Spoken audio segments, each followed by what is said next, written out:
Hello. No, it's like Nani's in the frame. yeah, she's like barely her little top of her head, isn't Top it? of her head. We have a dog here. You probably can't see her, but that's okay. Okay, well, hello. Hi. Welcome back to Wanna Match Podcast. It's a podcast where me and Sydney, I'm Emily, by the way. I'm Sydney. Come together each week, research a topic, and then match and want to tell it. I don't know. You do it. I used to have a good spiel, but I don't know. You guys, this is the first app. We're getting back into the swing of things. I don't know where to look. Do I look at the camera? Do I not? No, okay, I look at you. Me. Okay, and the other one we recorded, I definitely was looking at the I was looking at the camera too. Welcome to Wanna Match. This is a podcast where each week we come together as best friends, research a topic, match, and then tell each other about it. Yeah. Right? Yeah. The clarification point that I would like to add is that before when we tell each other what we're doing, we are sober. Yeah, we have not matched yet. We're pre-match. Yeah. Before, when we are telling each other what we're doing, we are pre-match. Yeah, we're sober right now. Yeah. Not for long. But yeah, okay. So Emily and I have already been chit-chatting for a little bit, so I don't really know if we have a lot to chit-chat about, but I think we want to talk a little bit about, this is our first episode back. It's a new year. New us. When you guys are seeing this, it's a new year. New Wanna Match. This is season 2 official. You can see us in the cameras. Say hey. Yes, we have cameras. We have lighting. We're in a new apartment. It just feels very new. So what's up? Let's talk about 2024. Yes, let's talk about it. At time of recording, it is not 2024 yet, and I am so excited to just be done with this year. Me too. I actually recently, as of now, deleted all my dating apps. Wow. Yeah. Okay. Yeah, so I have not had a dating app for like a month now. A month? Yeah. That's a long time. I Holy know. shit. Okay. Yeah, so I have not had a dating app for a month, and I'm telling myself I have to make it through the end of the year. I think that's good. Because I always go to dating apps for like validation or like when I'm bored, not actually to be look for any sort of healthy relationship or anything. Yeah. And then it becomes a game, and then you're like, wow, these are actual human beings that I'm like just arbitrarily swiping left and right on. It like feels kind of yucky, kind of gross. Yeah.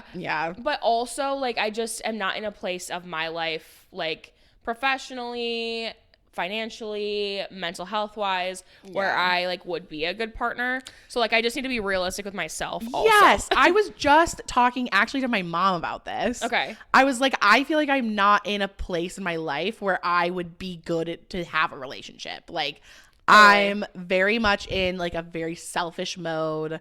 I have a lot going on in my personal life, and so adding on another human being would just be like another too much. schedule, another life, another family, another etc. would just be too much. If something happens, it happens. Like I'm not like turning it down, but it's just like right now that's not my main focus. Totally. Yeah, that's like my end of 2023. Okay. So into 2024, I feel like I'm going to reward myself by getting back on the apps like early 2024, but I am unsure yet. Like I'm feeling very like content. There's moments where I'm like, oh, I wish I could just like fuck around and get some attention on the dating apps. But yeah, I've not broken that, and I have not necessarily needed it. So I'm wondering if it will continue to go into 2024. But I think that is something that I'm really like going to be cognizant about being healthy about in 2024 is just like being realistic with what I can give and what I want in return, and what I am like willing to like this or nothing, you know, like I have to have my list of things that I need from a partner before I will like invest any of my like actual like emotions and time and energy. Yeah. I agree with that. My dating apps are not deleted right now, but I really don't go on them. Like honestly, I'm on there probably once a week. When I'm a little post-match, just like need something to do. Yeah. Which like I said feels a little yucky, but yeah, I think that's a great goal. I think in 2024, I'm also really excited for 2024. Yeah. I haven't felt this way about a new year in a while. Good. I think, like we said in our intro episode, go listen to that if you haven't. There was some really good stuff we talked about.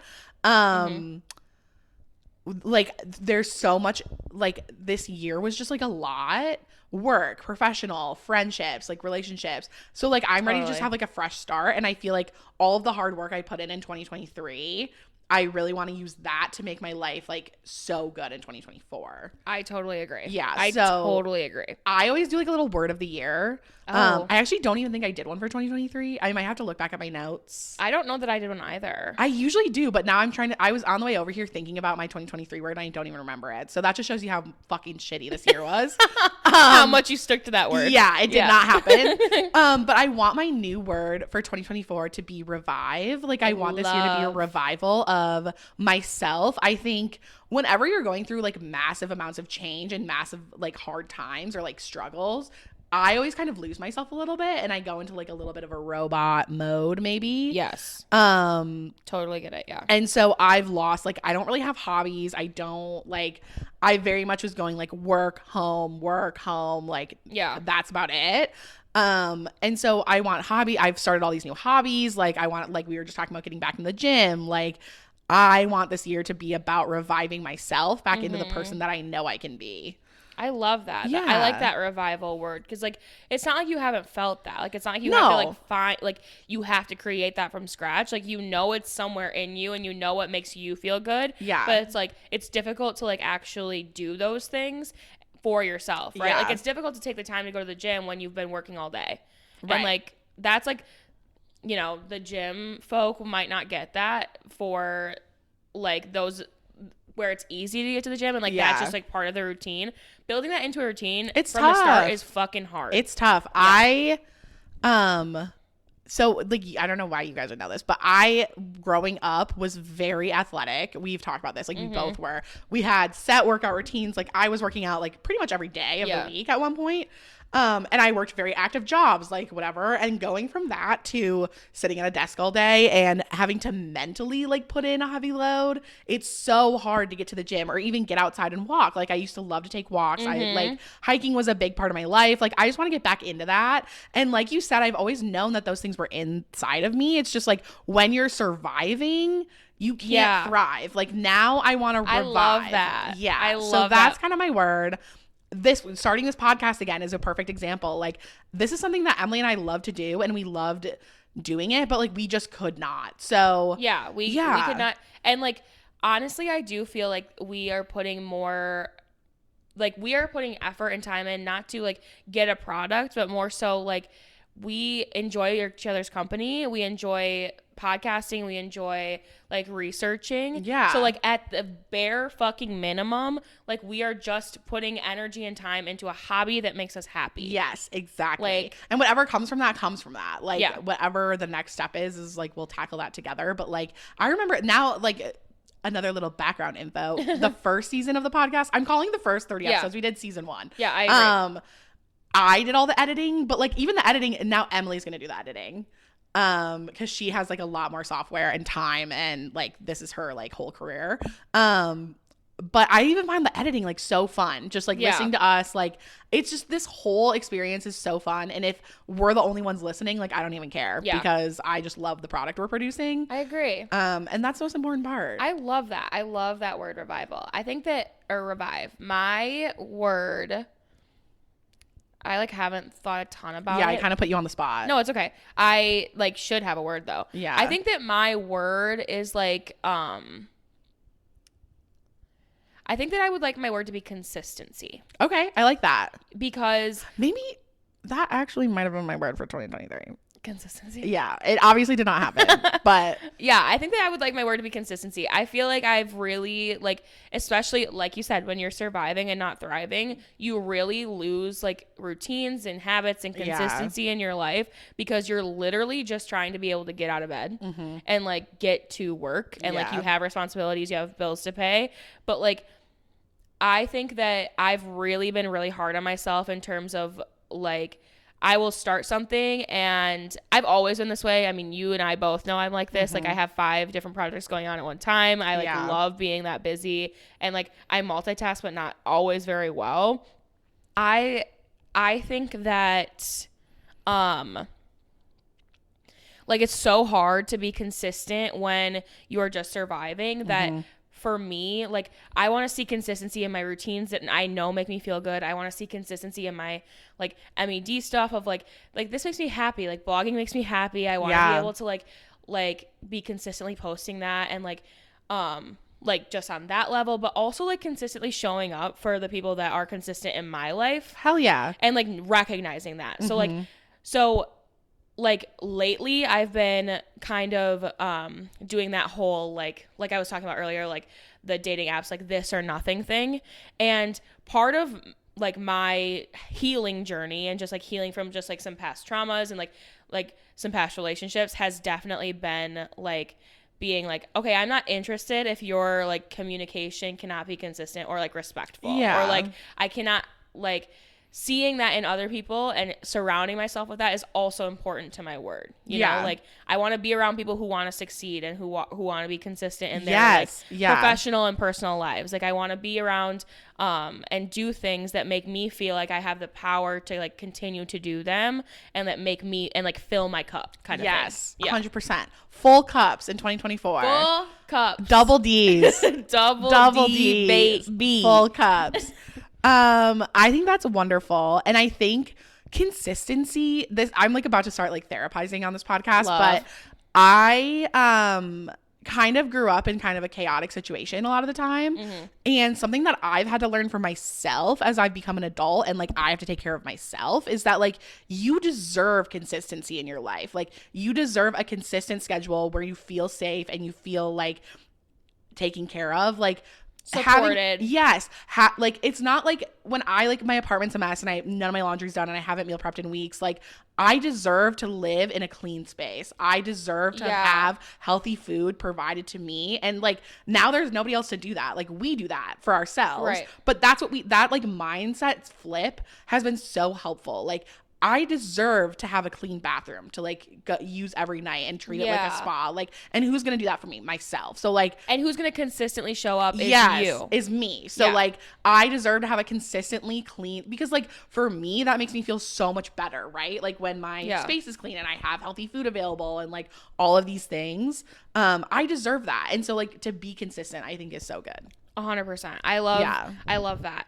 One thing that I would love to get back into also with this podcast is Rose and Bud. I do this at my current job. I do this with my staff and like especially if we had a really bad shift, like we will at the end of it be like, okay, like that was horrible and so shitty, but like Rose Bud Thorn. Okay, Rose and Bud. So we on Wanna Match, if you were here last season, we started doing this probably like 10 episodes in. Yeah. But like this is something I've done since I went to overnight camp and I was like 10 years old. Yeah. Like, and it has just stuck with me since then. We always did, in my family, we always did Rose. I've never done Bud and I've never done Thorn. Yeah. So in the Wanna Match world, we also don't do Thorn. Yeah, we don't focus on the bad here. But I think we have enough bad. We have enough bad. But I think in your real life, just like talking about what's bad is also good, so you can just get it out and move on. But in this podcast we don't need to do that, so we just do Rose and Bud. So I was thinking about this on the drive over as well.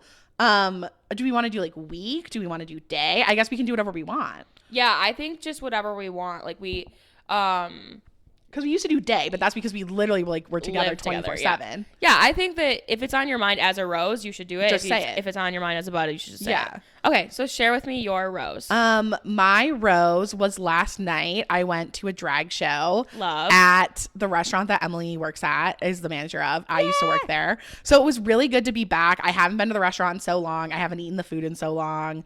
I had a drag queen put her yitties in my face and shake them around. I have a picture of that. I'll put it right here. Post it. She looked so amazing, that whole outfit. I found out last night, I really solidified, I love a Britney performance in drag. That is my favorite drag performances, are always Britney numbers.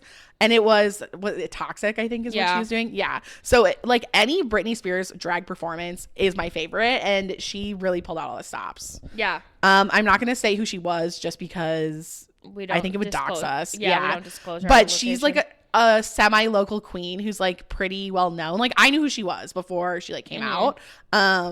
And so it was just a great experience. It was a great time. I got to see your family was there. Like it was good. It was a good night. I had fun. Mine is also in that vein. Mine is also the drag show. I think it went well. There was like some hiccups just like service wise, but I think that like it was really nice to have all those people there like supporting me. Like and not just me, like I know that it's like other people are performing, but no, like, but it is an event that I brought into the space. I was gonna say that is all you. Like we would not have drag shows at that restaurant if it wasn't for you. Like we tried doing it for so long and nobody ever listened to us, and you really like spearheaded that. Yeah, I mean it was just like important to me to like celebrate like just like queer art and like make like the restaurant a safer space for everyone in general. And this was a great opportunity to do that and to celebrate that in like a really awesome way. So yeah, my rose though is that like so many people showed up, so many people bought tickets, like friends, family, like randos. Yes, like work colleagues were there, like just like stuff that like they weren't necessarily there to like I kind of spearheaded them coming, I guess, but yeah, but like if I can support you and go see, like I love, you gotta cut that. Usually it's you, but this time it's me. If I can go and support you or like somebody I love and also have a wonderful time, like that's all you can ask for, right? Yeah. Like I would be there if it was like a stupid like tin bucket like show, but like it also was just a fabulous time, which makes it even better. You know? Yeah, so that's definitely my rose too. What is something that you're looking forward to? I don't know. I think 2024, I'm actually looking forward to the holidays, which is weird. Normally I'm not. I think if you can relate to like, I have a really big family and my parents are divorced and I have a bunch of family and that can be really overwhelming. But over Thanksgiving, I saw some family that I hadn't seen in a really long time. That's also a rose. I just like had such a good time seeing some family. And I have other family coming in for Christmas. And actually my brother, it's so cute. He has, sorry, I'm like really like spilling a lot about my younger brother, but he is in high school and he started dating a foreign exchange student his sophomore year. Oh wait, I remember that. Yeah, she's from Spain. She's amazing. And everyone was convinced that when she went back to Spain, they were going to break up and like never talk again. And like, she was just going to leave him in the dust. And like, he loves her. Like he is obsessed with her, like to this day. And they've stayed together this entire time. It's been sweet. So they've been dating for over a year and she's coming for Christmas. Like to like, I don't know, she's coming to see her host family and us or like just my brother. But yeah, I'm excited to just about all these like seeing family and being home. I haven't seen my dad and my stepmom since like the summer. Yeah. So I'm actually really excited for the holidays. Awesome. Yeah. That'll be good. That'll be so good. I'm also, I need to think of something else because I stole your rose. No, it's fine. Well, I was going to say like, I'm also excited to do the podcast, but I feel like we've been talking about that for like 2 full hours. So beat the horse. Yeah. Dead. The horse, she's dead on the floor. I think that I am looking forward to some time off coming up soon. Like just the way that our schedule is kind of worked out. Like I'm going to get like 4 days off around Christmas. Yeah. Just like my usual 2 days and then 2 extra days. Yeah. So it's like, it's going to be nice to like really take extended time because even now, like when I'm taking time, like it's a day or so. Yeah. So I'm excited to like not feel like, oh my God, I have to work tomorrow. Like I have to get to work tomorrow. Yeah. And like take some actual time off. My family is staying at our apartment. So like they are staying in this space. Yeah, you don't even have to travel. Yeah. Which is both weird because my parents are moving, but both weird and I think is going to be like kind of I think it's going to be really emotional because like it's the first Christmas that my mom doesn't have us at her house, like coming back and like staying in our old rooms kind of thing. Yeah. But I also think it's going to be really cool to like start these new traditions and like have these new things that we're doing. Yeah, I think like a new chapter. I'm excited for that. I was talking to Sullivan about this last night at the show, but he was like, yeah, we're kind of like not going to spend the last Christmas at like their house where we used to live. And I was like, there's something kind of powerful in that because that takes all the pressure off. Like, your last Christmas there was probably a great memory. And like, why put pressure on it being weird when you could just have that great memory? Yeah, absolutely. Yeah, so I think that's great. Also, I don't want to dox Emily's parents, but they don't have a dishwasher. Oh, yeah. And so I feel like having a dishwasher for Christmas is probably like a great gift in and of itself. Okay, we're sorry, friends. We're back. Literally, we have so much technology on us right now. Yeah, we got a lot. We're learning how to manage, like, we have two cameras and we have new audio, so hopefully the audio is way better. Yeah, we have 2 cameras, a computer, 2 different mics into a mic board. So it's just like there's just a lot going on, and we're in my living room, so it's like, and there's a dog here, and we used to record in a little, like, tiny office at our old place, which was just like a dingy room, and we would share a mic and we would like sit across from each other. So this is just like a big change. Yes, huge change. It's really good, but yes.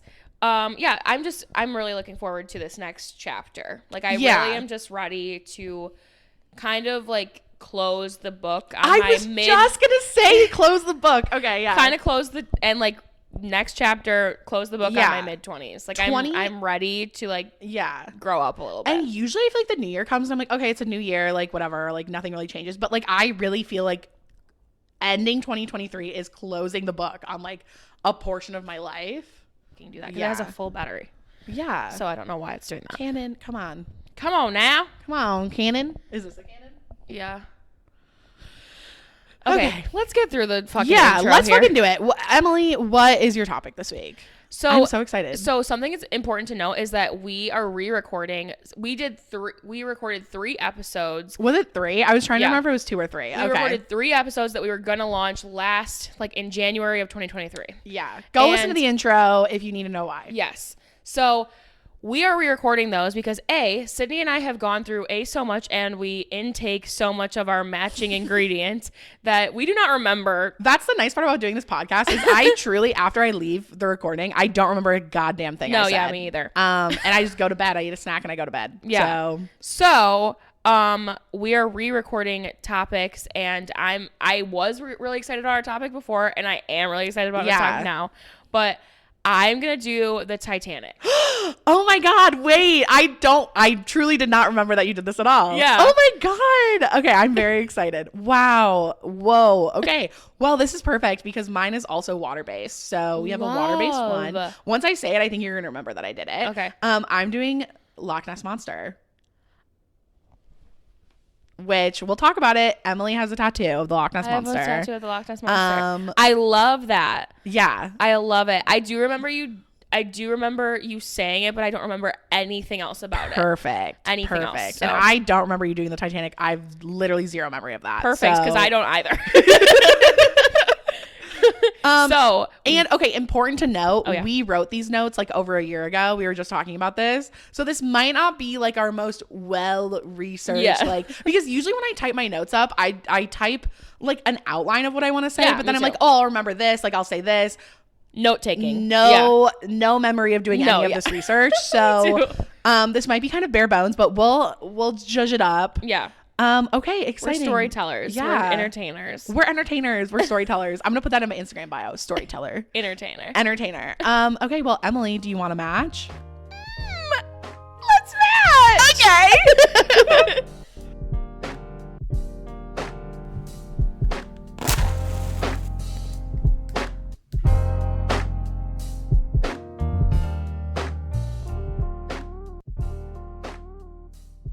Sorry for party rocking. Demonetization. Oh, sorry. No, I'm joking. I'm joking. It doesn't count if I sing it. The Party Rockers would not copyright this. No, they would love. They love the press. If you guys want to be on the podcast, I would have the Party Rockers. Is that what they're called? I have LMFAO. LMFAO! Exclamation point. Tag LMFAO below if they want to come on this podcast. Yeah, please. I love LMFAO, and I don't know why they ever disappeared. They also disappeared. They were putting out bop after boppity bop. Okay. So, let's talk about the Titanic, Sydney. Let's. So, we're dating back to 1908 when shipbuilders in Belfast, which I'm unsure where that is. Ireland? Scotland? Yeah, that sounds right. Honestly, I know it's probably Europe. I mean, it's either Scotland or Ireland. So, yeah. What's the number one rule of this podcast? We don't fucking talk about geography. Yeah. Okay. We don't talk about geography. So shipbuilders present designs to White Star Line executive. So they're like a cruise ship company. Yeah. So the executives look over these designs for this gigantic ship. Is it called a ship or a ship? It's a ship because it's big. Yeah. I remember Leroy Jethro Gibbs saying, this is a ship. This has like 5,000 people on it. Yes! You drive a boat. You drive a boat. Yes. Okay. But so 2 days later, they start they take these designs and they start constructing the Titanic. Okay. So 1908, we're in. 1908. So let's just talk about the dimensions of the Titanic. And that's where you're going to see your slide number 1. Sydney. Okay, perfect. So for all of you watching, right here. Ding. So the Titanic was 882 feet long and 92 feet across. How big are the boats in below deck? I have absolutely no idea, but this to me sounds small. I think it is. Have you ever seen those pictures where it's like Titanic and then cruise ship today and it's like huge? Yeah. So like that's confusing to me. Also, I can't even get into the like whole space thing. Like the fact that like 100 apartments fit in a building of this size. That is on the water? Yeah. Like that's it on the water. Yeah, it's like I don't like it. I don't understand how density works. I really don't. Like I don't get that. Like how do you put I understand.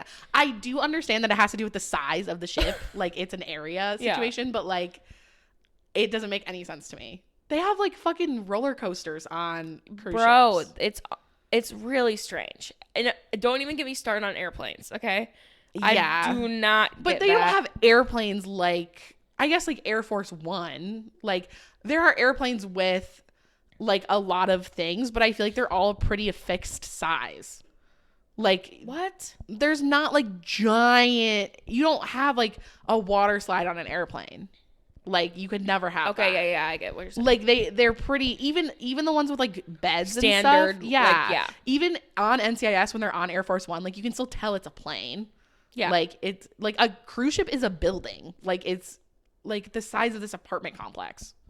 You're right. You're absolutely right. And it scares me. It is terrifying. Have you ever been on a cruise? No, and I will never go. I have never, and my mom really wants my family to go on a cruise. Like she's like really into that idea. And I'm now like, you know what, Mom, like I will go on a cruise for you. But truly, that has always been my number one no. Because think of all the, like it's international waters. There's no laws on a cruise. Like people get like kidnapped on cruises. And you can get sick really easily on a cruise because everyone's in one spot, like contaminated. Also, why are we floating? Exactly. I would like absolutely. And the rooms are small. On a cruise, I think. I would not be able to do that. My dad doesn't like the idea either, and it's just a little too scary for me. One of my biggest fears. I was a swimmer for 10 years of my life. Yeah, and one of my like biggest fears is competitive, like very good swimmer. Yes, like club teams. So I swam, 4,000 miles a day, kind of swimming. And Emily, this is like a weird fact, but the town Emily's from actually produces like a lot of very good swimmers. Yeah. Like if Emily was swimming with those swimmers, like we had a lot of fun, but I was like very serious about swimming. Yeah. So but yeah, so I swam competitively for 10 years of my life, and one of my biggest fears is drowning.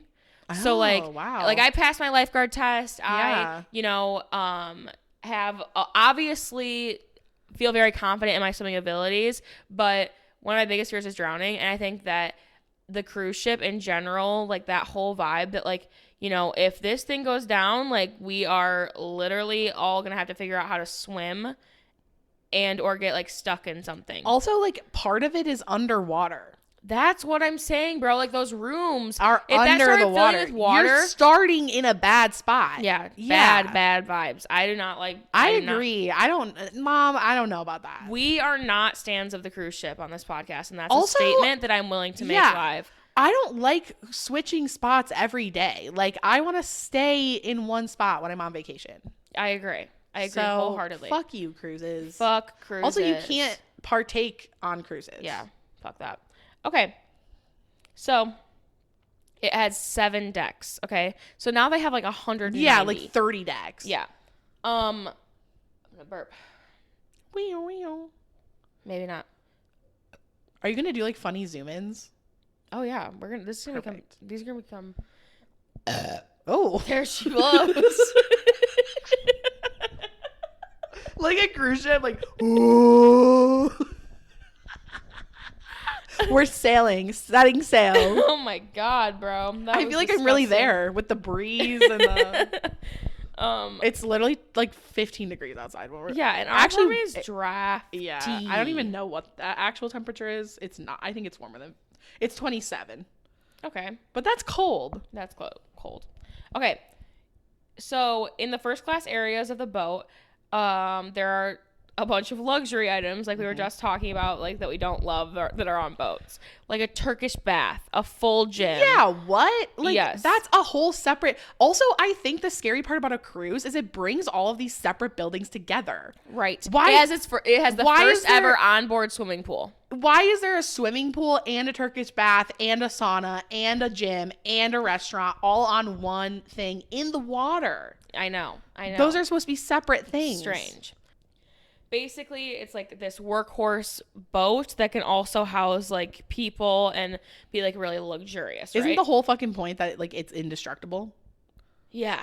So it's like a commercial cruise liner, but also like fucking has like the ability to be like a cargo ship. So the voyage of the Titanic starts on April 11th, 1912. All right. Okay. That date sounds exactly like when I thought it was. Yeah. I don't know why 1912 really rings Titanic here. Yes, Titanic true here. Yeah. Passengers start showing up at 9:30 to board. From like in like different classes, first, second, third class. Mm-hmm. Do they still have like classes on ships too? I'm sure they do. They do on planes. That's true. So yeah, why not? I'm not gonna find out because I refuse to go on one of these things. True. So they start boarding at Waterloo Station in London. Okay.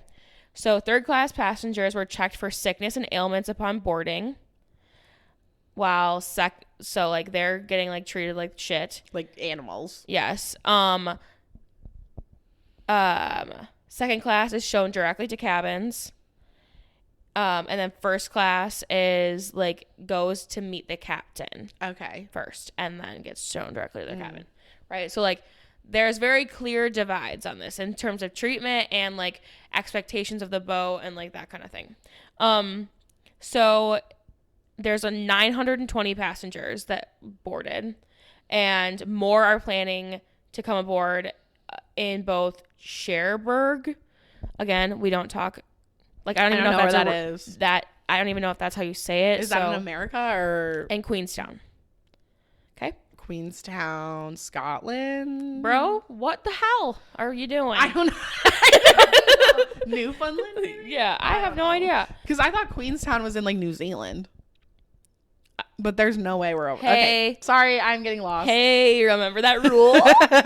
Okay. Sorry, guys. Okay, so the first hiccup is actually the next day, April 12th, 1912. All right? At noon. Okay, so they really have not. They've just started. Yes. The Titanic comes within 4 feet of another huge vessel and almost 4 feet? Yeah, and almost crashes. That's less than 2 meters. I've been watching a lot of Below Deck. Jesus. But that's how they say it. It's usually No, I know. meters. 4 feet is nothing. 4 feet is like we are 4 feet away from each other right now. We are less than 4 feet away from each other. From my like head to your head is probably more than 4 feet, actually. I bet we're about, I would say 7 feet apart right now. I have no idea. You could fit, I always think of it like. That table is probably 4 feet long. Yeah. Okay. Cool. So we know that's like very close to another ginormous ship. That's terrifying. Instead, so instead of crashing, it sends these huge waves. It sends huge waves towards the SS City of New York and the Oceanic, which are boats. Okay. And like sends them into crash. So it like snaps the stern of another boat because it like these two boats coming towards her created these big waves. Oh, and no. They needed to be towed out and saved. What? Okay, How so, did we even get this far? It's like, just a mess. Everything is a mess. And they was like, "Ooh, sorry. We're just gonna keep going." Yeah. Then Captain Lee would not be happy. So also happening during this chaotic time is there was actually a fire that started in the coal storage room. Oh no. 10 days before they departed. So like April 1st or whatever. And it wasn't put out until April 14th. Yeah. So they were boarding the ship. And there was a fire going? Yes. And an active fire going. So that's just like, there's like 2 big hiccups right in this like first couple day period. Do you just have to wait till all the coal's been boiled through? I have no idea. I don't know. That's something I'm also not super knowledgeable. Did they just like shut the door and they were like, we'll just fucking deal with this later? Can I tell you, actually, I had a glass pan just explode in my oven while I was cooking. It was horrible. I haven't cleaned it out. There's just glass. Like, I have not cleaned it out of the bottom of my oven. I just haven't been using it. Because you're scared? Well, like, yeah, of getting cut. And it's just like, how the fuck do you get that much glass out of your oven? Like, it's shattered. Shattered. Like, I will send you a picture to post. It's really bad. Oh my God. Yeah. Like shards. Like, I don't know. Have you ever seen like tempered glass shatter? Yeah. Like that. Like, oh, sis. Yeah, you got to get it like I got a little hand broom, so yeah. I need to just get it done, but I just have been avoiding it. Oh no. I just shut the door. I said, we're not going to use you. I've just been using my toaster oven. Yeah, I mean, yeah. So like that. Yeah. Yeah. So I kind of get it is what I'm saying. I'm going through a similar situation. Yeah.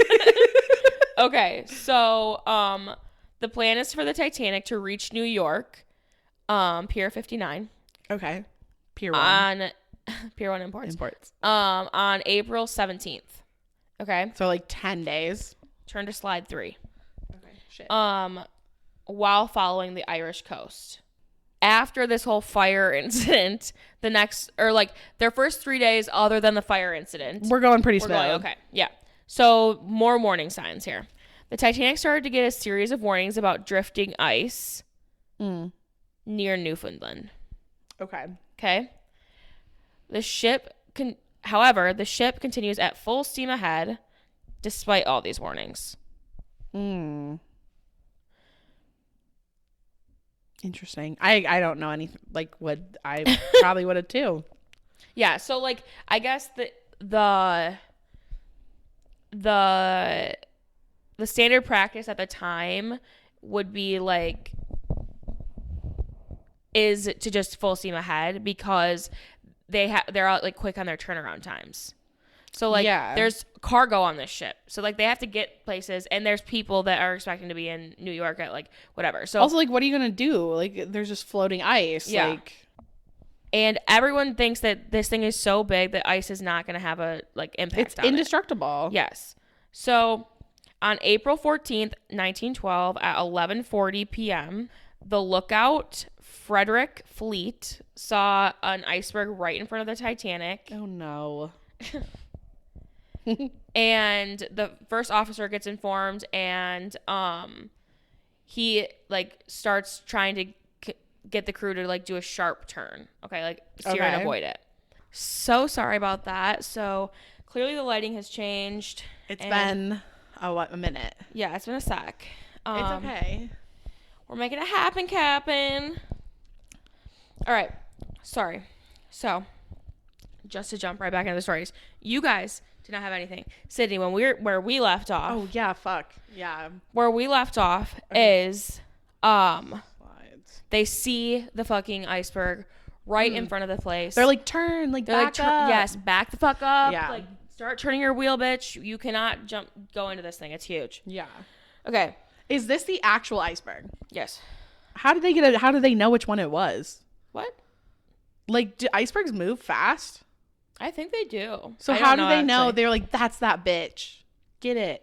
Like, what? If this is the actual iceberg, like, how did somebody take a I picture think it's just of a picture of an iceberg. That was my question. Oh yeah. I mean, so it's not the actual iceberg. I think it's like a what it probably looks like maybe. Okay. I don't know. I don't think it's the actual one. Okay. Got it. Okay. I was like, how did they get the actual iceberg? I didn't understand what the question was. Okay. So, starboard side, no idea which side that's that the right. Struck the iceberg at full speed and created a ton of tiny little holes below the waterline, allowing water to rush in to the place. Can you see Nani in the frame? Yeah. She's so cute. I know, she's just a baby. The watertight compartments that kept the ship floating, which again, not something I want to dive deeper into, but apparently there's compartments that like seal like enough pressure like air to make it buoyant. Yeah. They start to get holes and fill with water. Ooh. Yeah. And only 4 of those could breach. Only 4? Only 4 of them could fill with water, like, or breach or get any water in them. How many were before there something total? would go wrong? And 5 of them right at the bat start breaching. Oh, so I don't know how many total there are. Because if there's like 50 and only 4 can get breached, yeah, it's like, come that's on, like, give us a B plus. Yeah, that's bad. I would say hopefully like over about half. You would want it to be under 50. Yes, for sure. Like then you have to, like you have create a lot of like wiggle thousands room. of them. Yeah. Yeah. So at 1:45, the first transmission was received from the Titanic. It's an SOS. Save our shit. It's sinking. That's the first time they ever see it. So 11:40, they see the iceberg. 1:45, they send their first yo. We need some help. As each compartment filled with water, the ship sank deeper, which forced more freezing water, like deeper into freezing water. I forgot it was cold. Yeah, it's freezing because there's ice. Yeah, yeah. So ton more of the compartments and houses rooms are filling with water. Yikes. And they're not prepared at all. So they were expecting this to be, again, indestructible. So like they don't have the good preparation in place for like a disaster like this to happen. They only had enough lifeboats to carry about half of the people on board. So like 450 people. That seems bad. You should probably have enough The crew, boats. No evacuation plan. So they're like also in the chaos with all the passengers. What? Yeah. Oh my God. So they're like sending lifeboats that are half full with people rather than filling them all up because they just want to get them out of there. They're like also creating chaos. Yeah. Women and children went first, and third class and men were left to kind of like fend for themselves. Yeah. Which like I agree with the men thing. Yeah, men should be the first to die always. God, that's the rule. That's fucked up. So yeah, and then the last transmission was received at 2:10. So this whole thing is like less than 30 minutes long. Really? Yeah. That movie, the Titanic. I think that it was probably sinking for a while, but I'm saying like in terms of the chaos, I think didn't like. It didn't take long for it to get bad. Slow go, you know? Yeah. Which is fucking sad. Yikes. So, okay, this is like clears my next point. Apparently clears it up from forever ago. Got it. So 2.5 hours in, the deck dips below and sends the stern into the air. So the deck, yeah, so it's like this, like how we know the bow dips below. Yeah, so it's like, yeah, it's like, yeah. I always thought it broke in half. Is that not true? Next point. Okay. The thing breaks in half because the pressure is so like you can't have a heavy ass thing up here and then. Have you seen those TikToks of the boat? Like, yeah, this guy does like boat simulations. Yeah, I love that guy. Yeah. Shout out that guy. Come guy. on the pod. Yeah, I would do boat simulations with you. Yes, me too. So that sends all the passengers, anybody that's on deck, into the water, which is about 28 degrees. Yeah. So, like, just below freezing. So, like, it's 27 degrees outside here. Like it's fucking cold. It's cold. And the water is colder than air. Like at the same temperature, I feel like. Like I feel like water always feels so much colder than air. Oh yeah, because you're also like you're wet, which makes you automatically colder. Yeah. And then like you're wet above the water, which is just like the same, the air's colder. You know? Yeah. It was bad, guys. This is really bad. It was really bad. This thing is about to go off in 2 minutes. Okay. So, sorry guys, we're cooking pizza. Crazy. It's that time of day. I haven't eaten today. I haven't either, honestly. We need to start eating like healthy. I know. Breakfast, lunch, dinner. I just can't. I forget. Stories like this remind me. What I'm taking for granted. Okay, so most people that hit the water were dead within 15 to 30 minutes. Yeah, like that's it's bad. Or drowning. That's really fast. Okay, so so there's like, 400 people in lifeboats or even less than that, and only like 5 that hit the water made it into a lifeboat. I can't, even though for 15 to 30 minutes there are people just swimming around. And I don't even know if you could really swim. Or like that's like the problem. Like holding on to something in the water or whatever. Like, so like these lifeboats just like fucking they're useless. Yeah, they're like, whoever. bye. Well, because if you hit the water and it was that cold, I think your body would lock up. Yeah, for sure. Like your muscles. Yeah. For sure. So the captain of the SS Carpathia, who comes and like, they come to help because they see flares at like 4 a.m. So this has now been going on for 2.5 hours. Oh my God. Like them seeing it, or like them sending their first distress call that they hit the thing, all the water going in, people starting to like, like fall off, whatever. We're 2.5 hours into the sink. That's Leia. Say hi, yeah. everyone. Oh, sorry. So the Carpathia gets there. It's 4 a.m. Yeah. This has been going on for 2.5 hours. People are just swimming around. Like bad vibes all the way around. Yeah. People are dead in the water. Yes, people are dead. For sure dead in the water. Yikes. And if it's that cold, your body doesn't decompose. Ew. Yeah. There's probably still dead people in the ocean who are like fully fucking formed. Oh my God. Yeah. That's a topic. The captain of the SS Carpathia said that the scene was literally full of icebergs. So some of which were like 200 feet across. So that's like, what, like a fifth of the boat? Like, yeah, or like a fourth of the boat. So they literally ended up calling this area was called Iceberg Alley. Oh my God. Why were they even going through it? And they got that warning before saying that. They said, hey guys, you're going into Iceberg Alley.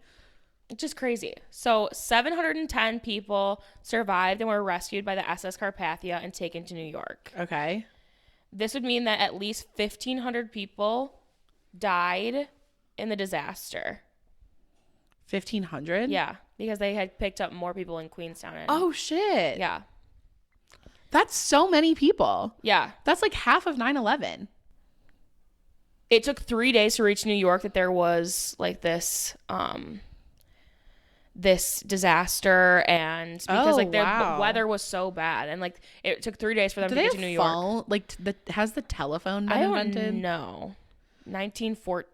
12? Yeah, I have no idea, honestly. Okay. They might have. The telegraph, probably. Yeah, something. I have literally no idea. They're doing SOS. They were doing Morse code. Yeah. So something. Right. Just crazy. Okay, so everyone is getting like this dissemination of information from like all these different sources. Yeah. And, it's like fucking chaos, because it's like, oh my God, there was like a couple thousand people on that boat. Like, what the fuck just happened? Yeah. And they're all like misunderstanding. Like, they think that it like broke down and it's getting towed back. They think it's like, like they have no idea what the fuck's going on. So again, is chaos everywhere in terms of like when this was happening, it was like a big fucking deal. So it takes 3 days for them to get to New York. Survivors are taken home by like trains, and like it's just like fucked up. So the aftermath is obviously a ton of investigations happen on all these boats. Like what are the evacuation plans? Like now every boat has to be like, okay, what happens if we hit a fucking iceberg? Or what if we sink? Like, what are we doing? Literally, yes. Upgrades are made. Like, more lifeboats. More, like evacuation plans, like I said. Whatever. And it also shed light on, like, the classism. Like, not to get too serious, but, like, 3% of the women in first class died, whereas, like, 54% of the women in third class died. Okay. So, it's fucked up, bro. Yeah, that is kind of fucked up. And then eventually, like, this White Star Line, this cruise ship company, or, like, ship company, would send boats to, like, like try and discover loved ones. So like they sent Yikes. like or like things and whatever. Like to collect bodies. Yeah. Yucky. So 33 bodies were retrieved out of, or 333 bodies were retrieved. Oh, that's a lot. Out of the, like, what did I say, 1,500? Okay, so that's like about like I don't know the percentage, 15% or something.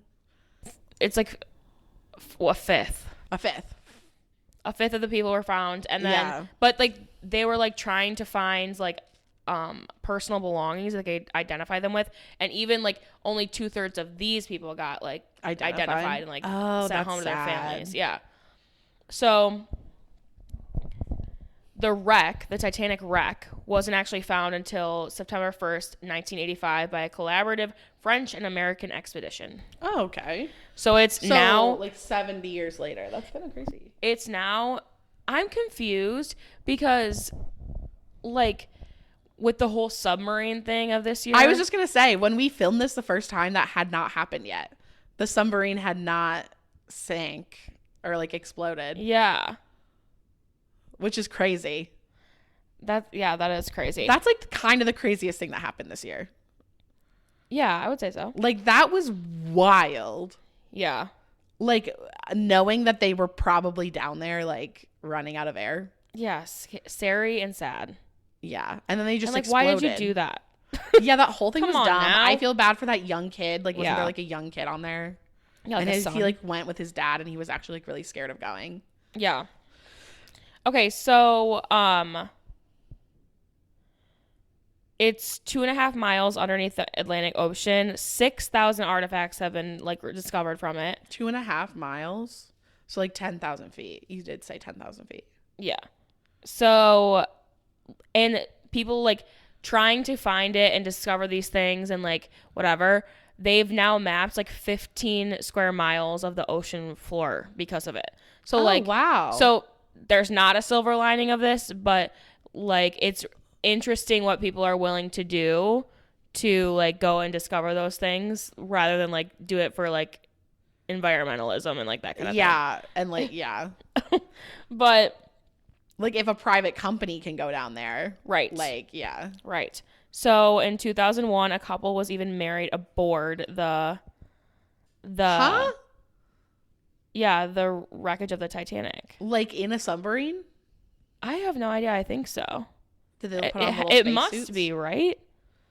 What the fuck happened this year? like I knew that other people had gone to like in a submarine down there. Like because James Cameron did it when he like filmed the Titanic. He went down like in there. Yeah. Which that would be really cool, actually. I'm confused because what the fuck? It's really expensive. Like it's really expensive. And so I think this like other submarine wasn't budget because it was still really expensive, but I think they were trying to do it in a way where they could like skirt a lot of the like regulations. I have literally no idea. So I might be talking out of my ass, but I think that was the problem. Yeah, I don't know. But getting married down there, like that's crazy. Yeah, I agree. That's totally so crazy. Expensive. But yeah, that is the Titanic. Wow. Well, guys, I don't know. I'm speechless. Yeah, I still am non-cruise liner friendly. Nala. Seriously, this has been a day. A day, as you can see outside. Yeah. I have a feeling that most of our like this time of year podcasts are gonna look something like this. Yeah, so get used to it, guys. The lighting is gonna be different throughout the whole thing. Like it's happening, and we are actively. This is how you know we match in the middle and like have like an actual conversation. This takes us a long time. Spend time together. So like we might have to film the rest of this at another time. Yeah, like I think that's kind of the point we're getting to. So, yeah, wow, I love the Titanic. I've had. Period. Like, you know, when like I was into the Titanic growing up, like I did a lot of personal Titanic research. Yeah, period. There was a museum by my house where you could go through, like they had a Titanic exhibit and you could like be one of the people and like go through. Oh, love. Yeah. Do you have that still? I don't know if I still have it, but we should. Or like I should see if they still do it. We should find something like that. I'll tell you about it off camera because it's gonna dox exactly where we live, but we should see if they still do it because I thought it was so fun. Like I love that exhibit. I love that. Okay. Yeah. So that's the Titanic, you guys. It's very interesting that there was lots of red flags that were not listed to. Yeah, what the fuck? People and look, that's a perfect metaphor because what just happened? They were skirting the red flags. Period. And they just blew up in the Titanic. Yeah. So listen to your gut, folks. That's like a Jordan Peele movie. Avoid cruise ships at all costs. That's literally the plot of Nope. Go watch Nope. It's a good movie. Shout out Jordan Peele. Yeah, so we're going to go match and probably, honestly... film this next week. The rest of this next week. Yeah, so... But we've had a lot of fun. You start playing, like, applause. Okay. Okay, send us out. Okay, love you. Well, like, do you want a rematch? Oh, yeah, we should rematch anyways, but let's match more. Let's match. Okay, bye.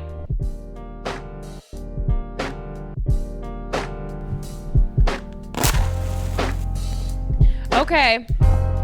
So, outfit change. I'm actually in the same outfit.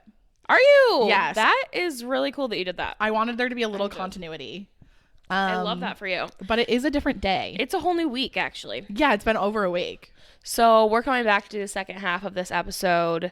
Because we have lives. And we can't always record for 3 hours. Though we want to. We would love to, but I don't... Like, it's not that we just have to record the episodes. We also have to match. Yeah, which honestly gets a little bit long because we get a little chatty in that part too. We just like doing that. So that usually eats up about an hour of time. Yes. So yeah. Anyway.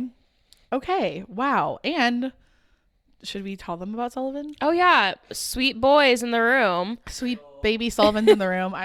And he's running our PowerPoint. Yes, we upgraded since the last week. We now have a PowerPoint. We have someone helping us with the whole production. So production value has gone up halfway through the app. Skyrocketed. So Sid, remind us of what you're doing. Yeah. So I'm doing the Loch Ness Monster. Love that for both of us. I do have a Loch Ness Monster tattoo. You do? Yeah. I do. And can you tell the crowd, like, why? The crowd is actually the reason that I got it. So I started, so Sullivan's initials are SJ, and he just, like, throughout our childhood, I would just call him, like, versions of that. Eventually we got to Ness J, and then it kind of, like, formulated into Nessie, and it's honestly gone on for probably, like, 7, 8. Yeah, Nessie is now the name. Yeah, Emily calls Sullivan Nessie, like, more than she calls him Sullivan. Yeah, for sure. And so I got a Loch Ness Monster on my foot. I'll put it right here. Yeah, she'll put in a pic. It's very cute. I love it. And when I was reading these notes, realized, like, how much I'm obsessed with the Loch Ness Monster because I fucking love it. And I go on a little rant in my notes about how much I love the Loch Ness Monster. So let's jump right into it. I guess you could call the Loch Ness Monster like a cryptid. A what? A cryptid. What the fuck is that? Like a cryptid. That's like Bigfoot, or like that's just like that like grouping of things. A cryptid. Cryptid. CRYPTID. Perfect. Okay, got it. But I guess it's a cryptid. Anyway. Okay. So is Bigfoot our only example of that? The Yeti, Bigfoot, Koopa Chabra. Is that I say that right?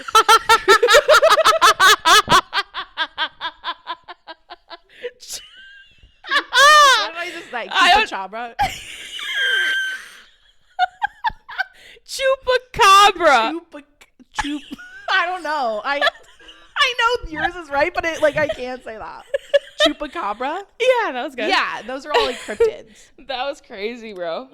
So I'm going to try and convince you today that the Loch Ness Monster is real. Love. So that's the goal. Love. I would love a piece of actual history on my body instead of a... He does what to your body? Like, I want the Loch Ness Monster to be real because I have it on my body. Okay. I don't even know what I fucking said either now. Okay, go. Okay. Where are we starting? We're going back to Scotland, which when I said this the not first back. time, It's like still here.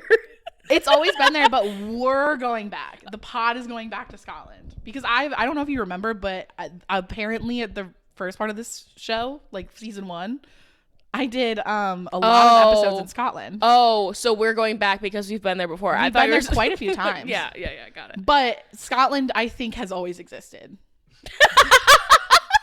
What a stick. I can say that with confidence. Okay, that's Scotland. I always like to put a map in. I just need to know where we're at. So we're going to the Loch Ness, which is pictured on the screen. A loch means lake. Right. So it's basically Lake Ness, which it's actually the biggest lake in Scotland, I think. I mean, it looks like it for sure. I don't have that written down, but it looks like it on that picture. What? Shut the fuck up if you're not. Look at the screen. It's that big crack in the middle of the country. Nessie, shut the fuck up. I don't think they have the lakes on that map. That's just a picture of Scotland. So the Loch Ness is bigger than I thought originally. Like, I always thought it was like a little lake. Like, it was just like a tiny lake. No, it's huge. That thing is wide as shit. Yes, it's 23 miles long. Yikes. And the depth gets down to 788 feet. I have no idea if that's deep. That is really scary deep. I think that's really deep, right? That's deep, dude. So the depth is 788 feet. I think that's really deep. I'm positive that that's pretty deep. That's scary deep. Yeah, so it's not some tiny lake that this big thing lives in. For a lake, that's really fucking deep. Yeah, like how deep is Lake Michigan? Or Lake Superior? Or like the Salt Lake. The Great Salt Lake? Or we're not from Utah. Take this whole thing out. You can cut my whole story, actually. Okay, see you next week. Who's that TikToker that does? Have you seen that TikToker who does all the lake TikToks? No. I love her. I'm not on lake TikTok. Well, for Halloween, for the month of October, she always does like scary lakes. Oh no! And so every day she does a new story. No, that would not be. Lake. You know that would not be something that I'm into. The drowning thing. Into. Oh yeah. Yeah, we're doing a callback from the drowning fear from the first half of this. Okay, I'm sorry. I forgot Emily's scared of drowning.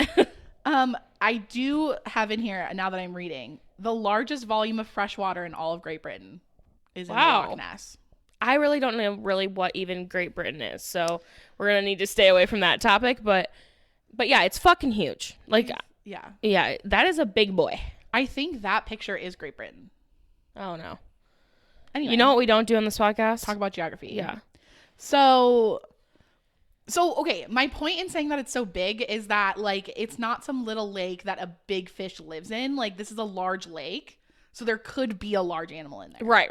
Is what I'm saying. And there's some other, like, I know we don't talk about geography, but I'm going to talk about, like, how the lake is created.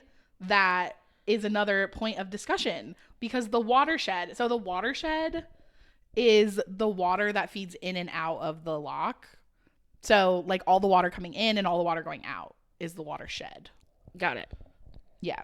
So, is over 700 miles, and it includes many large rivers. So, there's a lot of ways into the loch and a lot of ways out. Got it. There is not much flora or fauna in the water. Which are two names of Aurora's fairies. Right. Correct. Also, flora is plants and fauna is animals. Love that fact too. So what's the other one's name? Elodie? There's lots of Elodie. I'm just kidding.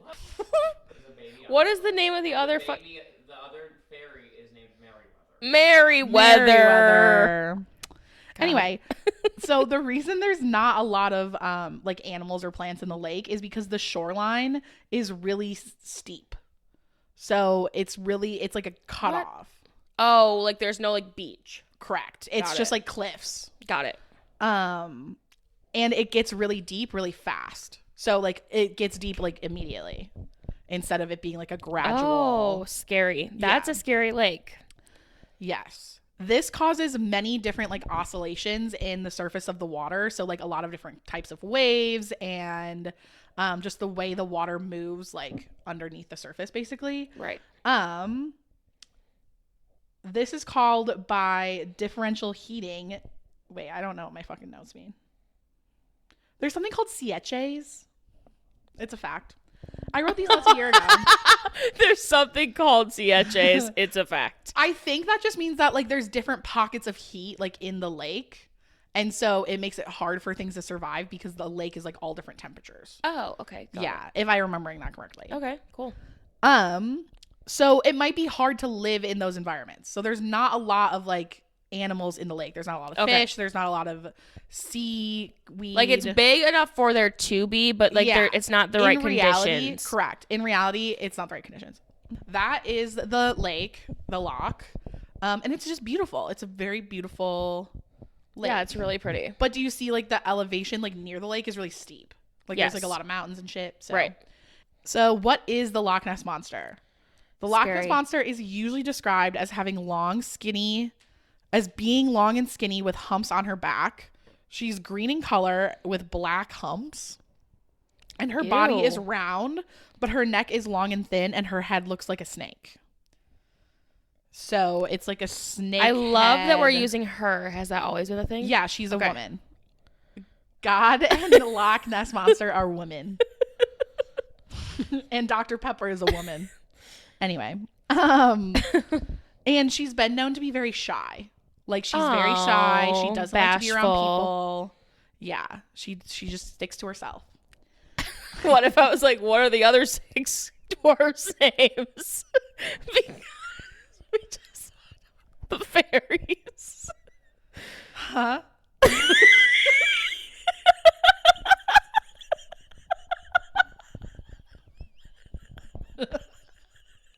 Do you know what I'm talking about, though? Wait, what? Well, I didn't hear you. Like, I don't know. Okay, you know how earlier we went over the fairies from Aurora, and then I said Batch. Oh, like just the 7 dwarves?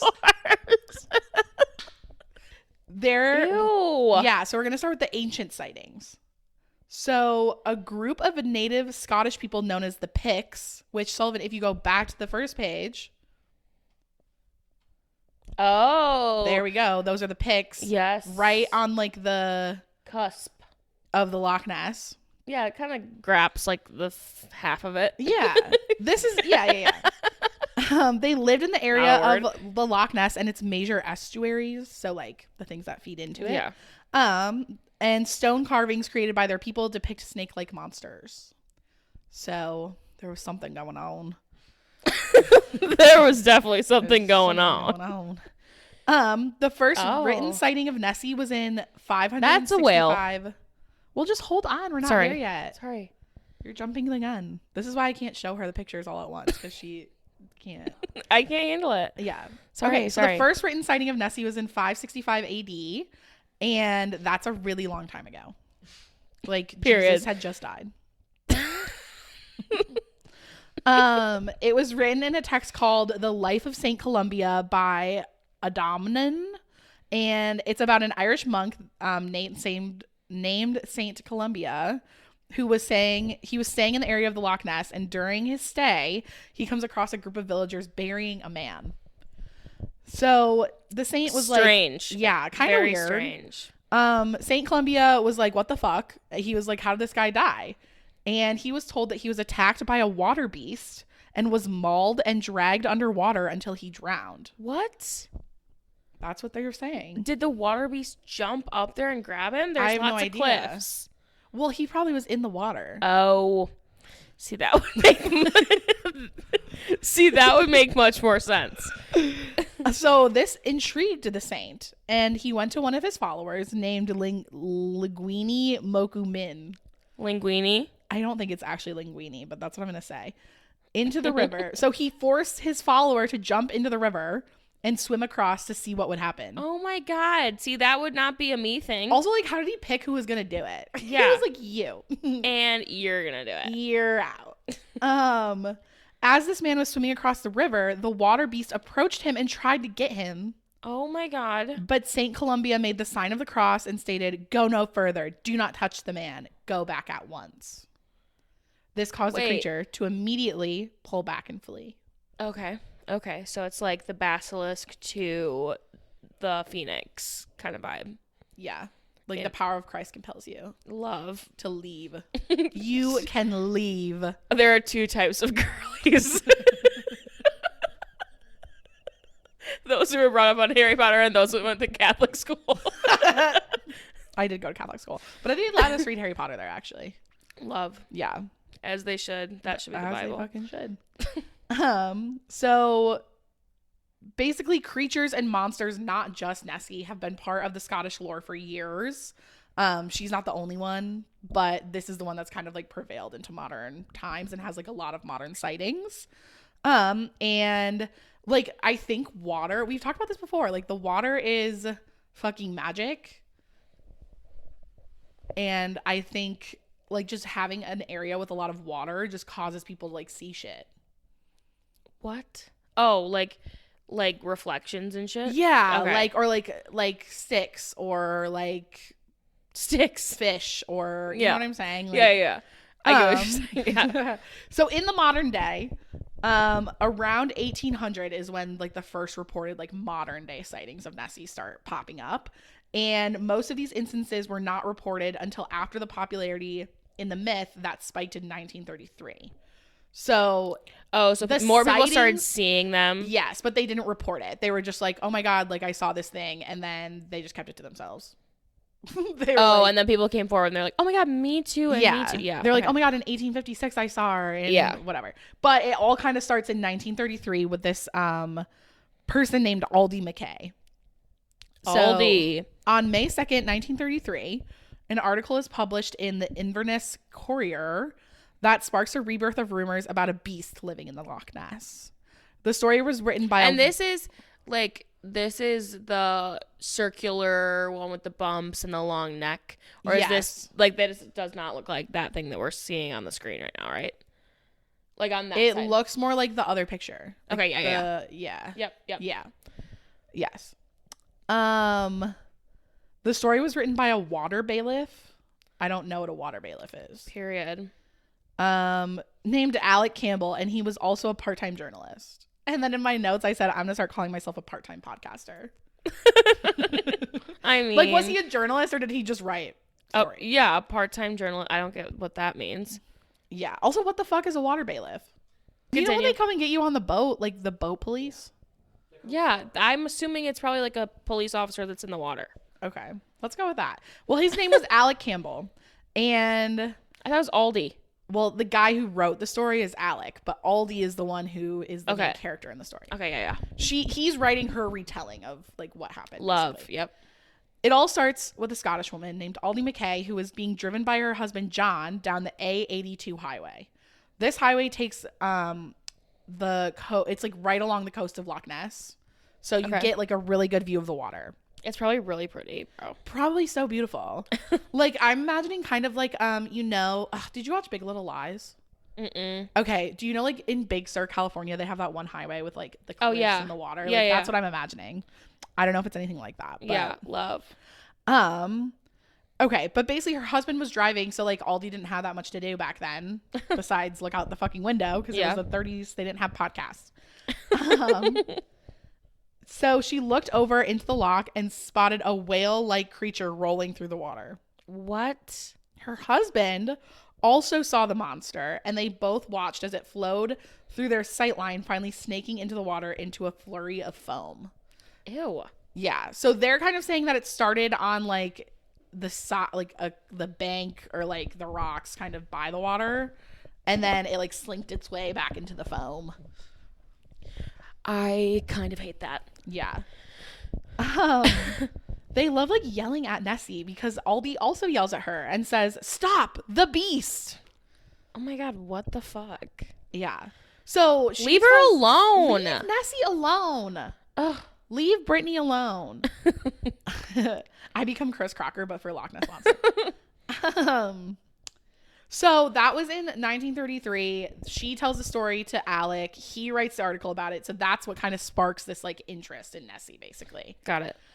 George Spicer is driving down a road near the loch, maybe the same highway, maybe a different one, with his wife, when all of a sudden a large creature of some sort crossed the road about 20 meters away into the, and then like they crossed the road and then went back into the loch. I don't like that. Yeah. They reported this sighting to the Courier, the same newspaper, in August of 1933, and it was then that we had the first published report of what Nessie looked like. Wait, so it had feet or slithered? I don't know. Okay, just hold on. Okay, sorry.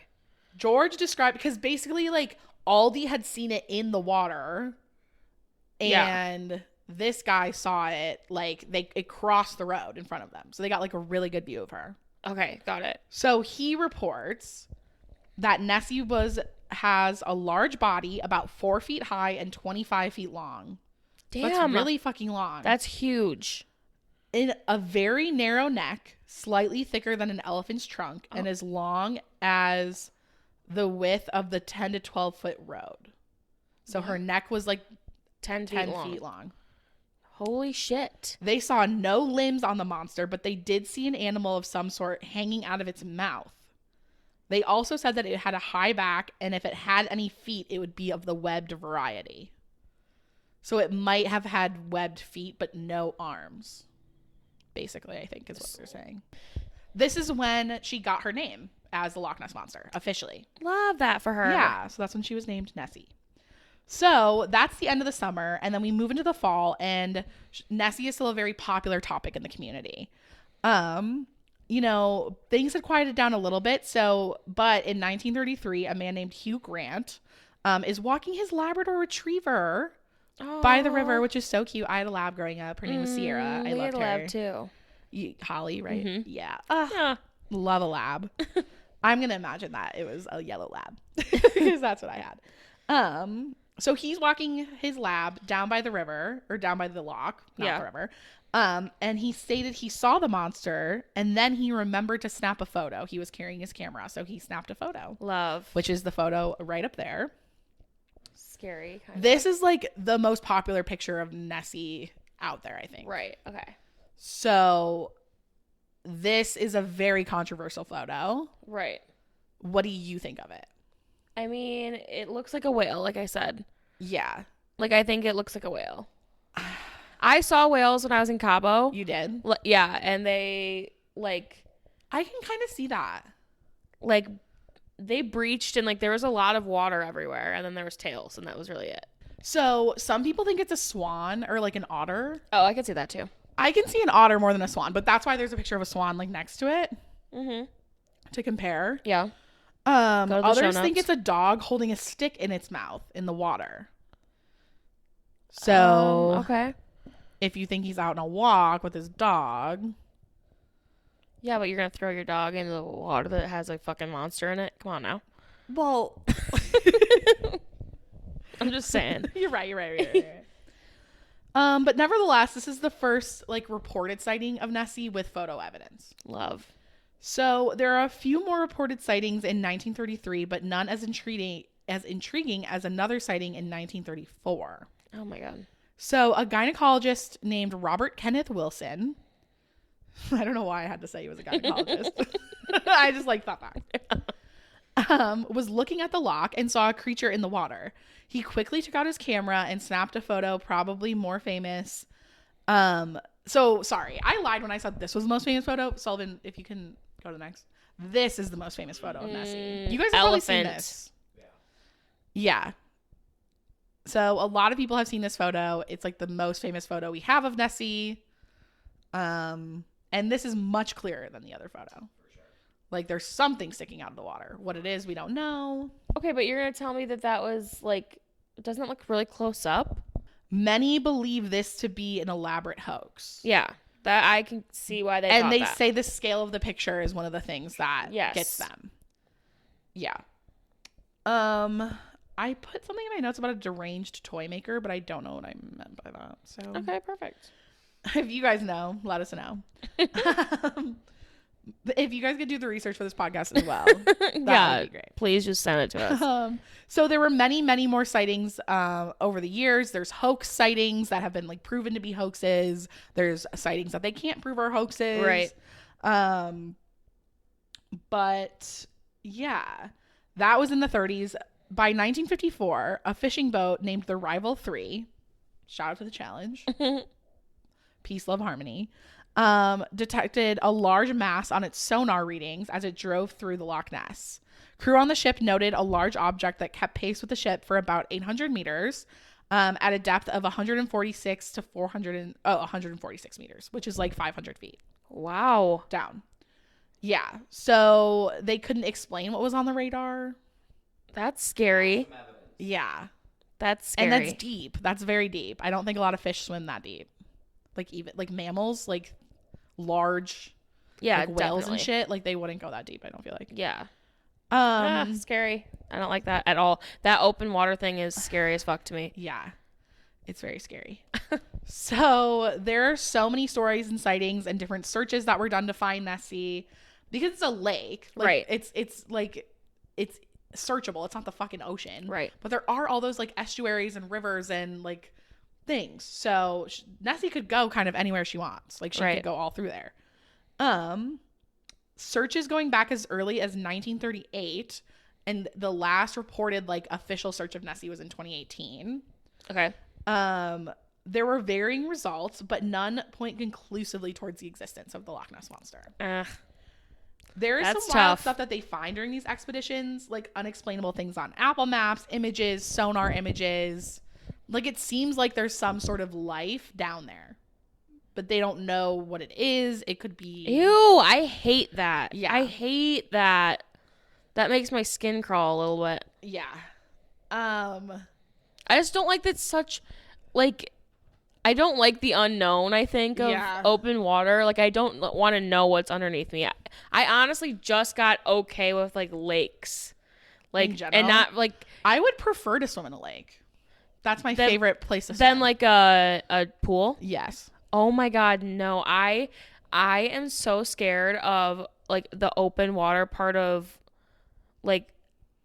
swimming in lakes or the ocean or whatever, because I just don't like not knowing what's underneath me. I kind of get that. I do understand that. Like fear. I just don't. The ocean for me is kind of like that, but for me the ocean is more like what's in the fucking sand. Like I'm really afraid of like a crab like biting my toe. Oh no, I'm not scared of a crab. Or like a seashell or something. Yeah, I'm like, very scared of the like. It used to make me like really anxious, but now like I'm sharks? A little bit better. No, not necessarily sharks, just like in general. Interesting. Yeah. Yeah. That's crazy. So let's talk about some explanations. Okay, yeah. For Nessie. The biggest one is like mistaken identity. So a lot of people think that she's some other big water animal, like a big water snake or a whale that has like found its way into the loch. There have been so many different animals that scientists and locals have used as an explanation for Nessie. The most common one was seals, actually. Oh my God. So a lot of people think she's just a big ass like seal. Oh my God. That is scary as fuck, too. Yeah. I don't think they inhabit, like, also this is so timely because have you seen Neil, the seal, on TikTok? No, we're on such different parts of TikTok. The Neil, lake guy and... I'll send you videos of Neil. Neil is a seal. I think he lives off the coast of Tasmania. Okay. And he's, like, found his way into this, like, small Tasmanian town, and he just, like, terrorizes all the townspeople. And he'll, like, lay in their driveways and, like, not move, and so people have to, like, call into work because, like, they'll have to call into work and literally be like, Neil's in my driveway, like, I can't come into work. Like, he'll, like, eat... I saw a video of him, like, eating a pole. Like, oh my God, just, funny. like, causing mischief in the town. And they, like, made this big, brigade to, like, move him back into the water because he's, like, mean. He's, like, a mean-ass seal. Yeah. And so they had to take like these big plastic sheets and like basically like nudge him all the way back into the water. And the next day he like climbed back out and came back into the town. Oh my God, because he just likes causing trouble. And so there's all these videos of people going, Neil, like you can't do that. It's so funny. He might be a sea lion though. No, but it's Neil the seal, so it's got to be a seal. So the other common one was like a giant snake, which is way scarier than a snail. Yeah. A seal. A snail down there. A big snail. It could be a big snail. A slug. Ew. A sea slug. Snakes really freak me out. I don't like snakes. I'm okay with the snakes, I think. I don't like when they swim. In the water? Yeah, I don't like when they swim. When I was in Africa, I went to Africa for like a school trip in college, and I got to go on safari, and there was a lake like in the place we were in, and we watched this big I don't think it was an anaconda, but like a big snake like coil itself down a tree and then like go into the water and like start swimming around, and I swear to God, it was terrifying. That was the scariest thing I saw on the whole safari. Oh my God. And I like saw lions and shit. Yeah. Oh my God. That's scary. Like very scary. Yucky. So, and this is even grosser. This is the grossest God. one. So scientists actually think the like animal that most of them think it is a giant eel. Oh my God. Disgusting. Yeah, you hate eels. I hate eels. Eels are like worse than snakes for me. Like eels are maybe my least favorite animal. Yeah, eels are scary. Ugh. In 2018, there was a DNA study done on the water in the lake to see if they could like find any unidentified DNA. And no weird DNA was found. All of it was like able to be like categorized. And there was actually minimal DNA from seals or other reptiles. So like no snakes, no seals. But one weird DNA found there was a greater than normal amount of eel DNA in the lake. Yucky. Like more than they would expect. Ew. Which is so fucking gross. No, I'll look at it, but I will not go close to that. So, and actually this is even grosser. Scientists don't think it's actually Nessie, but like many small eels. So like there's like hundreds of like small eels living in this loch, probably. Thousands maybe. Ew, which is bro. so fucking gross. Ew. I'm never going swimming in Loch Ness. No. Like, absolutely not. But if you guys want to send us there, share this video. And actually, I have elephant written down here. Some people do think that was an elephant in that picture. I love an elephant. Like, sticking out of but an elephant could not swim 500 feet down. Also, like, you would, if somebody just put the elephant in the water for the picture and then took it out, like, people would have fucking seen the elephant. Like, I don't think there's a lot of elephants in Scotland. Right. In the 1940s. No, not an elephant. Not an elephant officially. So the other thing a lot of people think those pictures are like inanimate objects. So many people describe seeing a lot of large logs, branches, and trash in Loch Ness. So it definitely could be something like that. That could definitely be a branch, in my opinion. Some think it could be that, and then the CHAs, like the oscillations in the water, kind of move those objects around in a way that make it look real. Because it has all those like weird waves and oscillations. Yeah. And also due to the steep drop, like the cliffs, in the like around the water, there's a few like optical illusions that happen when you're looking directly at the water, which people also contribute to like why they might be seeing Nessie. So due to the like the angle at which you're looking at the water, the wind will make the water look choppy and matte, but closer to the coastline, there are like pyramid shaped glossy spots in the water that form that tend to like roll through the coastline. So it kind of looks like something's like right at the top of the coastline. Oh, scary. And this is due to the effect of like the mountains like reflecting into the water, basically. Oh, okay. So other people think that it could be a large like unidentified animal that's just like not like scary Loch Ness, but some other animal just as scary, right? Like what the fuck? Yeah. Or that it's some sort of like dinosaur that like has somehow like survived in this environment. So like a plesiosaur is like the most common one that people say it could be. And that's what my tattoo is of. Yeah. Anyway, I think that you're right. I think they would call that the Loch Ness Monster because when I went to summer camp, and I think this is why I like Nessie a little bit, is like when I used to go to sleepaway camp, the camp was on this lake, and it was like a tiny lake that had no like motor, like gas using like vessels, so no like motorboats or like jet skis or anything like that. And they always said that because the water was so fresh and clean, a beluga whale could live in it. And so they said that there was a little beluga whale like living in the lake, and her name was Belinda. And that's cute. So I just like to believe that she exists, and I like to believe that Nessie exists. Yeah, anyway, that is very But sweet. we knew it was a beluga whale, but it was still like the monster in the lake kind of situation. Yeah. So yeah. They would still call Nessie, even if they were like, it was like a big ass fish. Yeah. So a plesiosaur is a prehistoric amphibian that resembles people's reports of the Loch Ness Monster. Like you said, that's like literally what your tattoo is. Yeah. That's like what people picture when they picture Nessie, basically. Right. So it could be that, but basically archaeologists say that plesiosaurs could not lift their necks that way, like out of the water, like those pictures. Like it's physically impossible for their necks. They don't have the muscles to do that. So it's not like a circular neck usually, where they would be like. Well, I think it just hangs in the water. Like I don't think they can lift it up. Ah, got it. You know what I'm saying? Gross. But yeah. So basically, if it was a plesiosaur, all of the photos we've seen of it, like the famous like surgeon's photo, is fake because it wouldn't be able to do that. Right. So skeptics say that it still could be a common ancestor to a dinosaur, right? But just some other like evolved creature that somehow like evolved in that lake. But if it evolved, that means there's more than one of them. It would have to be like a flock. Yeah. Right? Because like, ew. Yeah. I don't like that. And I don't like thinking that it's an eel. And I can't stop the thinking eels about gross it. me out. I don't even care like what the fuck is in there. Like now that I know that there's a bunch of little eels. Yeah, like leave it alone. Like let's not worry about it. I would maybe go on a boat on Loch Ness. No. I would need to go on like a plane over top of it. Oh my God, that's scary, Sid.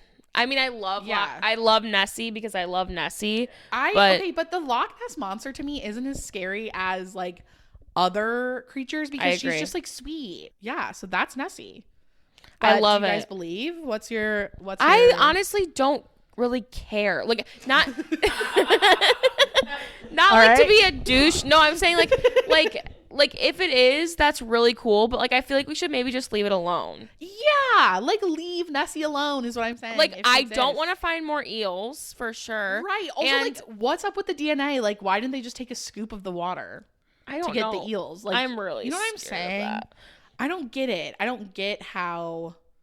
Like let Nessie be. If it is there, it is there. If like curiosity killed the cat a little bit. I don't want to find eels. Let Nessie be. Like go look for Bigfoot. Let us believe in something. Like let her have her private life. I agree. I'm a Nessie girl. We're Nessie believers, but we like want to let her have her privacy. I agree. I don't want to know anything more about it. I want to believe in them. That's like Santa Claus. That's kind of how I feel about Taylor Swift.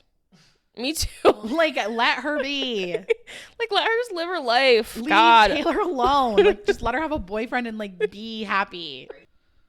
Like worry about your own shit. Oh my God, Do you have credit card debt? Like worry about that. Like there are bigger fish to fry than whether this shy creature lives in a lake in Scotland. I agree. We are Nessie girls. All of us are Nessie girls. I have a Nessie on my fucking I have a tattoo of her. We have a Nessie in the room with us right now. Yes, we have a Nessie in the room. I have a Nessie tattoo. You're a Nessie ally, so you know where we stand. And that's our official podcast stance on Nessie. So just in case. Well, okay, guys. It was a good couple of weeks that we had you here for this episode. The production value is going up every week. I'm excited to see where we go. I feel like the first half of this episode might have been a little painful to watch because I feel like we were still getting in the groove of it. Like, I think it's good, but like, I think we really started to hit our stride during this recording. I agree. I think that we're, we came into it matched. We didn't even have to worry about all the other stuff. Maybe that's the key. It might be the key. But yeah, this is Wanna Match Podcast. Follow us on the socials. Wanna Match Pod on literally everything. Pod. And it'll be below anyways if you're watching. Send us an email. Have you checked the email since? I have. We haven't released anything. I have. It's wannamatchpod@gmail.com. Do you have any emails? No. Okay. So if you think of send us an email. If you think of something that is like, oh my God, they should do this, and we would laugh about it and or make jokes about it or relate to our weird, strange lives, then that's the stuff to send. Yeah. Follow Emily's social. She'll have them up. Yes. Thanks for being here with us in the new era. What do you guys want to hear? What are you guys doing? What are you loving? What are you not loving that we can help with? We're starting a moving company. We're actually starting an HR firm. HR. Love. Okay, we love you guys. Love you. Thank you, Sullivan, for helping us. Yes. He'll be linked down below too. Nessie. Follow Sullivan. He's starting a pod. Like, he's got a bunch of great stuff going on. So It's an MED New Year, guys. An MED New Year. Happy fucking New Year.